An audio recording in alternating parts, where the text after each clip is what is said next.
It is amazing to note the huge disparity among individuals. Some folks consistently make smart, wise decisions when confronted with forks in the roads of their lives, while others have a depressing history of one poor decision after another. Now, obviously, we all prefer success. We want the good life. But how do we obtain it? The Bible gives us a key, actually two. The major key, the first and most important, is to receive Christ and be born again. Once that happens, we are winners, regardless of how the rest of our lives turn out. But in this study, I'll share another key that really can make a big difference in achieving our goals in this present life.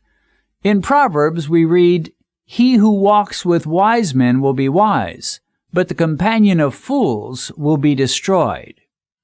God's Word tells us that if we want wisdom, which will inevitably lead to success, effectiveness, and smart decisions, we should, quote, walk with wise men and/or women. In other words, whatever you want in life, find some people that have the very thing you desire and hang out with them, or work for them, or read about them, or in some way or another associate with them. After a while, the character traits and the wisdom traits and the success factors that made them what they became will rub off on you. You'll actually become very much like the people with whom you spend the most time. And this is why God has always made good use of the apprenticeship method of training and raising up men that He chooses to use for great things. Moses was unquestionably one of the greatest men who ever lived. But Moses was not going to live forever. And for that reason, during those incredible years that he led Israel through the desert, there was a man at his side constantly. This man's name was Joshua, and he served as Moses' assistant. Joshua watched carefully as Moses exercised leadership over millions of pretty rebellious people.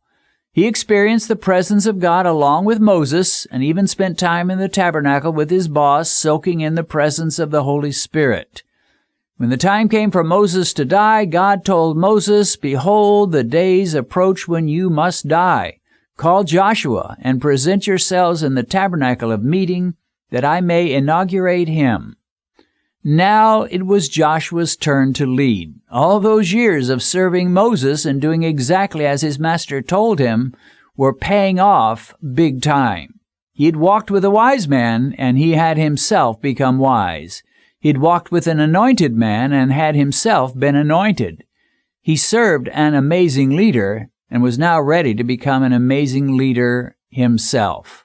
This is the way God works. Whether it was Elijah and Elisha, or Paul and Timothy, or Jesus and the disciples, when lesser people associate with great ones, they themselves attain some degree of greatness.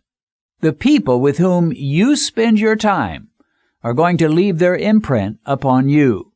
And if you choose people who are unsuccessful, immoral, ungodly, and lazy, well, the same will be true. Proverbs says the companion of fools will be destroyed. We see this problem so often in the impoverished inner cities of America. Gangs often attract young boys. These boys are introduced at an early age to drugs, alcohol, pornography, and violence. They're taken in by older boys and taught their ways. They become, as the Bible would put it, companions of fools to their own destruction. God has better role models for our world. Throughout the history of the church, He has equipped and used men and women to accomplish great works and to touch many lives. Shortly after I came to Jesus, I became almost obsessed with learning about some of these men and women. I devoured books about or by men like Charles Spurgeon, John Wesley, Charles Finney, D.L. Moody, Billy Graham, Oral Roberts, and others. I thrilled to read of their amazing spiritual exploits for Christ. Once I spent around 5 days alone in my uncle's cabin in the woods to seek the Lord. I took my Bible, of course, but I also brought along a huge biography of the great British evangelist George Whitefield. As I fasted and prayed in that little log cabin, I also drank in the incredible life story of this man, Whitefield, who touched the English-speaking world in a way few ever have. I thrill to read of his courage, his indefatigable zeal, and his single-mindedness in preaching Christ. During those days in that cabin, I walked with a wise man.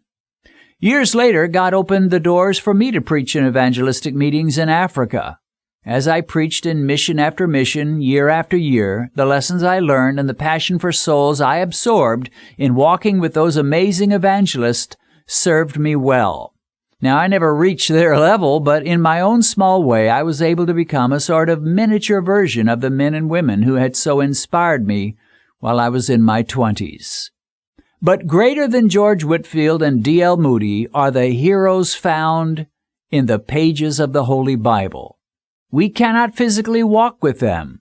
We can, however, walk with them in the pages of the Bible. We can walk with Moses as he confronts arrogant Pharaoh and works a one man plus God, deliverance of an entire nation of Hebrew slaves. We can journey with the Apostle Paul and observe him heal the sick, convert huge numbers to Christ, and establish churches everywhere. And best of all, we can walk with the wisest man that ever lived, the Lord Jesus Christ.